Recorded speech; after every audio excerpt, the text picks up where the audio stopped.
welcome to the Edifice of Trust podcast. The Edifice of Trust podcast is a thoughtful discussion of today's current events from the perspective of America's founding principles. Welcome. From heart-pumping music to head-thumping commentary.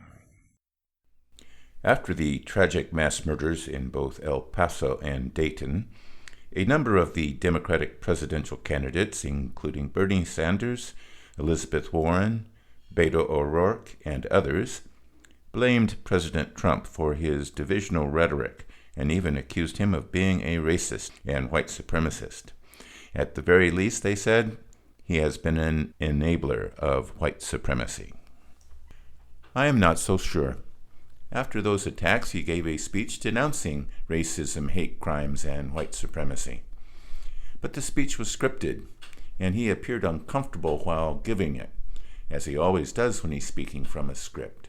He did not appear sincere or impassioned while speaking, as President Obama was famous to do.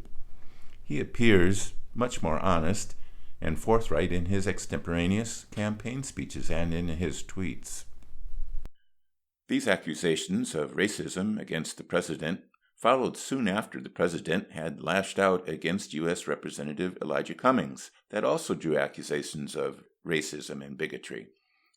But Representative Cummings has been a harsh critic of the president and his policies, and recently viciously excoriated one of President Trump's appointees in a congressional hearing.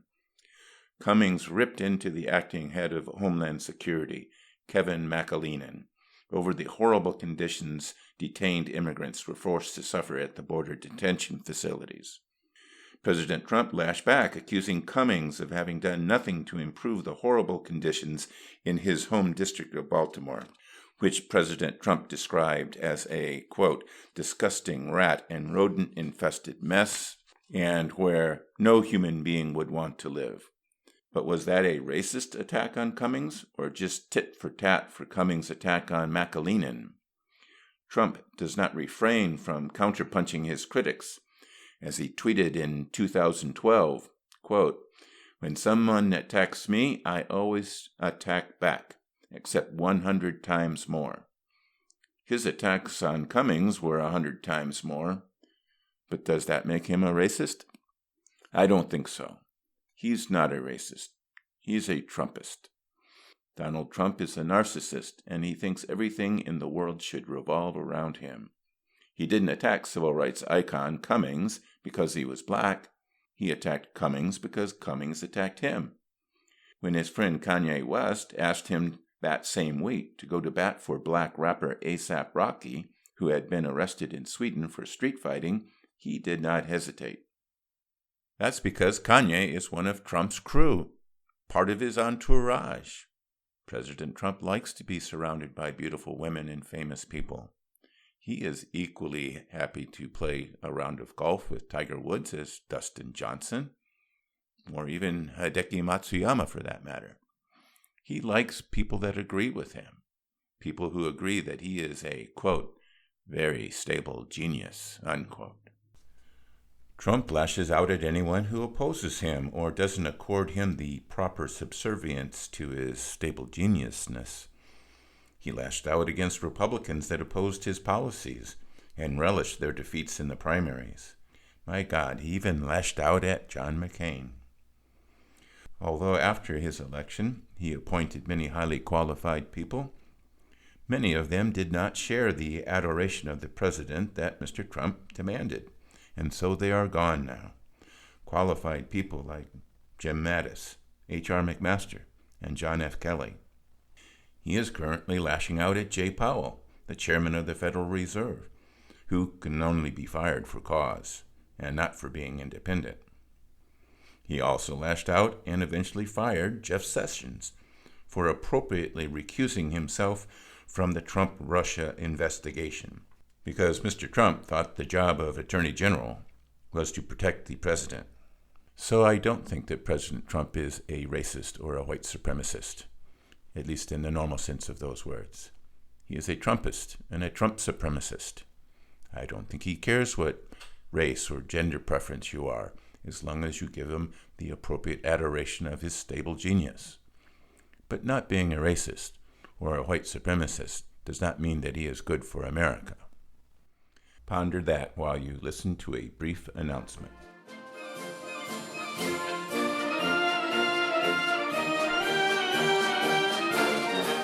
Whew! We made it. We survived the second year of the presidency of Donald J. Trump. And I wrote a book about it. 2018, Surviving Trump, documents many of the trials and tribulations that we faced during 2018 and analyzes their importance from the perspective of America's founding principles. Available on the internet at Amazon and Barnes & Noble, as well as other retailers. Links to 2018 Surviving Trump and my other books are available on my website, www.edificeoftrust.com.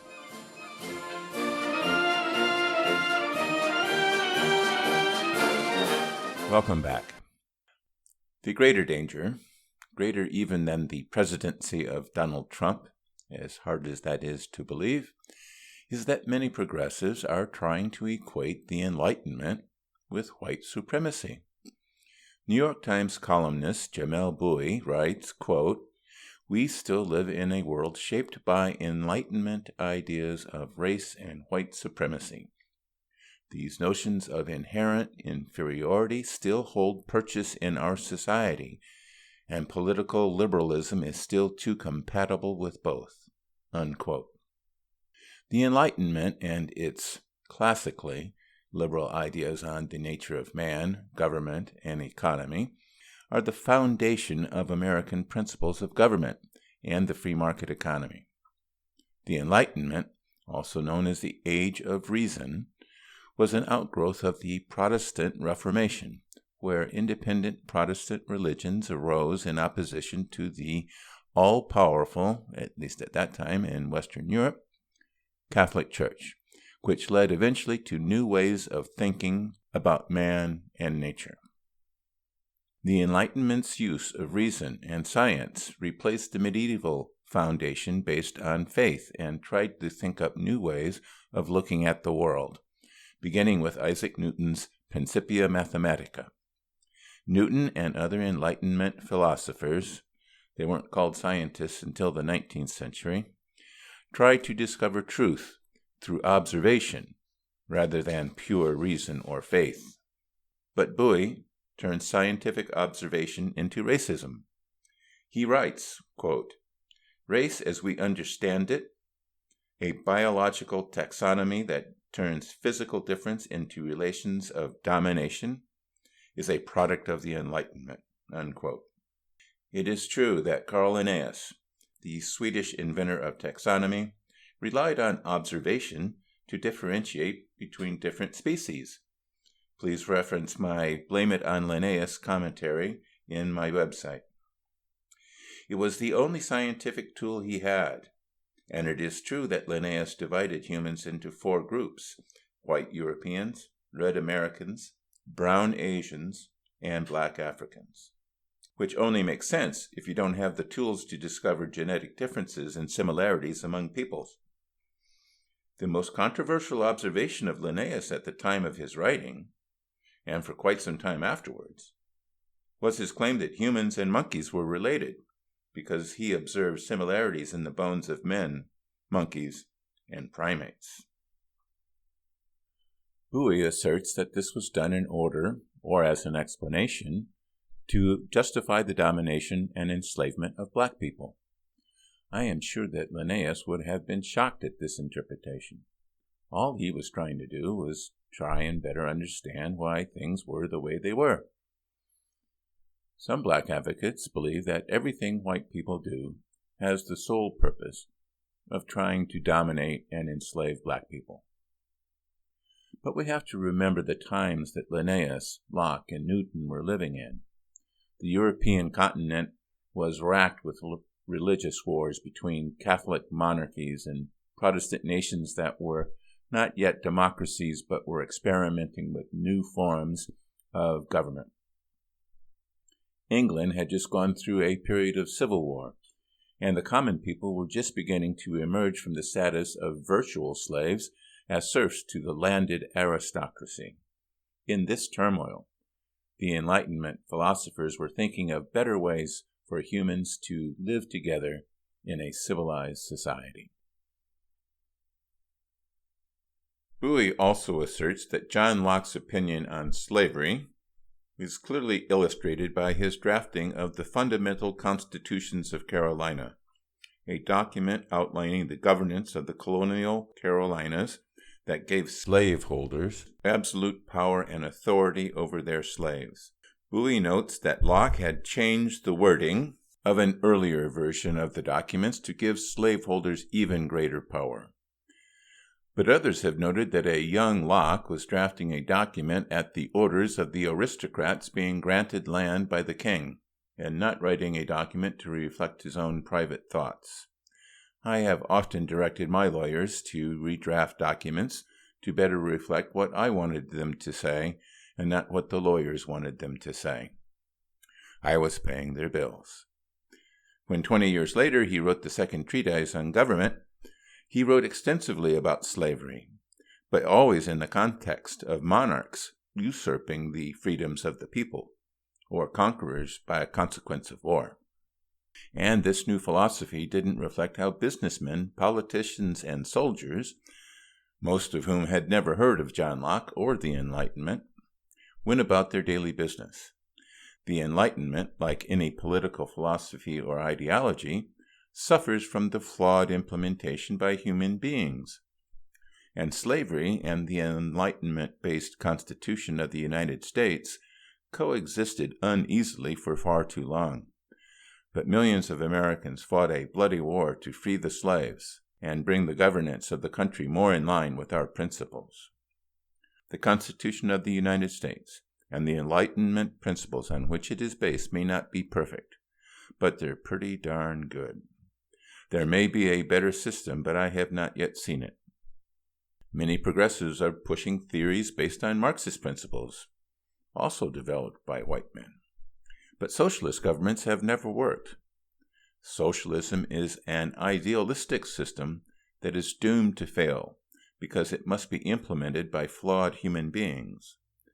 Representative democracy and the free market economy is a system that takes into account the flawed nature of humans and has been very successful because it builds in checks and balances to limit the accumulation of power.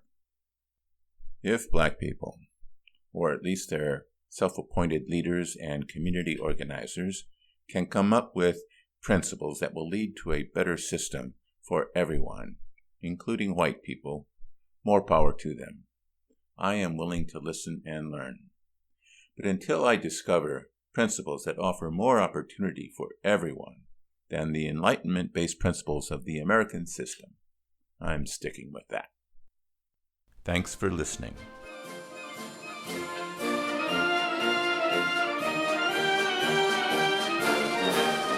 Thanks for listening to my podcast. If you would like to hear more Edifice of Trust podcasts, please don't forget to subscribe. Thank you.